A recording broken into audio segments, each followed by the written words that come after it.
ఏపీకి ఇచ్చిన నిధులపై శ్వేతపత్రం ప్రకటించాలని డిమాండ్ చేస్తూ కేంద్ర రాష్ట్ర ప్రభుత్వాలకు జనసేన అధినేత పవన్ కళ్యాణ్ విధించిన తుది గడువు ముగిసింది. అటు కేంద్రం కానీ ఇటు రాష్ట్రం కానీ పవన్ డిమాండ్పై స్పందించలేదు. దీంతో ముందుగా నిర్ణయించిన ప్రకారం శనివారం జరిగే సంయుక్త నిజ నిర్ధారణ కమిటీ భేటీలో భవిష్యత్ కార్యాచరణ ప్రకటించే అవకాశం ఉంది.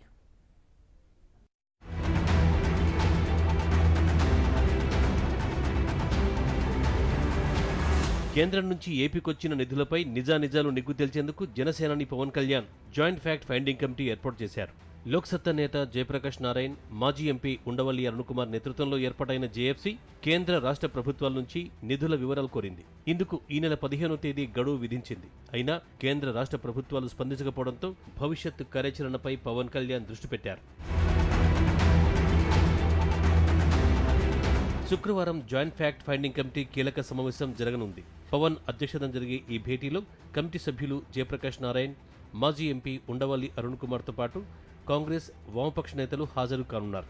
సిపిఎం ఏపీ కార్యదర్శి మధు, సిపిఐ రాష్ట్ర కార్యదర్శి రామకృష్ణ పాల్గొనున్నారు. పవన్ కళ్యాణ్ ఏపీసీసీ చీఫ్ రఘువీరారెడ్డికి ఫోన్ చేసి జేఎఫ్సీ భేటీకి హాజరు కావాలని కోరగా 2 ప్రతినిధుల్ని పంపుతానని చెప్పారు. మాజీ ఎమ్మెల్సీ గిడుగు రుద్రరాజు, ఏపీసీసీ ప్రధాన కార్యదర్శి జంగా గౌతమ్ జేఎఫ్సీ భేటీకి హాజరవుతారు.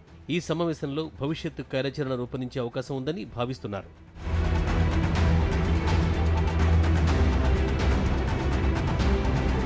కేంద్ర బడ్జెట్లో రాష్ట్రానికి జరిగిన అన్యాయం తర్వాత టీడీపీ, బీజేపీ నేతల మధ్య ముదిరిన మాటల యుద్ధం ఎవరికి వారు లెక్కలు ప్రకటించే వరకు వచ్చింది. ఏపీకి కేంద్రం భారీగా నిధులిచ్చిందని బీజేపీ నాయకులు 17 పేజీల నివేదిక విడుదల చేశారు. దీనికి కౌంటర్గా కేంద్రం రాష్ట్రానికి ఇచ్చింది చాలా తక్కువ మొత్తమేనని టీడీపీ నేతలు లెక్కలు ప్రకటించారు. ఈ 2 గణాంకాలు ప్రజల్ని అయోమయానికి గురిచేశాయి.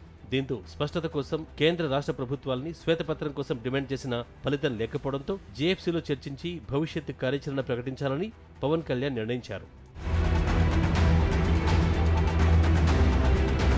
జనసేనాని రాష్ట్ర ప్రభుత్వం నుంచి శ్వేతపత్రం కోరడం ఇదే మొదటిసారి కాదు.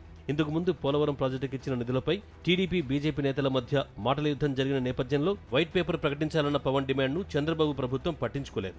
ముఖ్యమంత్రి చంద్రబాబు ప్రతి సోమవారం పోలవరం నిర్మాణ పురోగతిని సమీక్షించి జరుగుతున్న పనుల వివరాల్ని ప్రజల ముందు ఉంచుతున్నప్పుడు శ్వేతపత్రం అవసరం లేదన్న వాదాన్ని చంద్రబాబు వినిపించారు. శ్వేతపత్రం విషయంలో పవన్ కు 2 సార్లు చేదు అనుభవాలు ఎదుర్కోవడంతో ఏపీ ప్రభుత్వంపై సీరియస్ గా ఉన్నారు.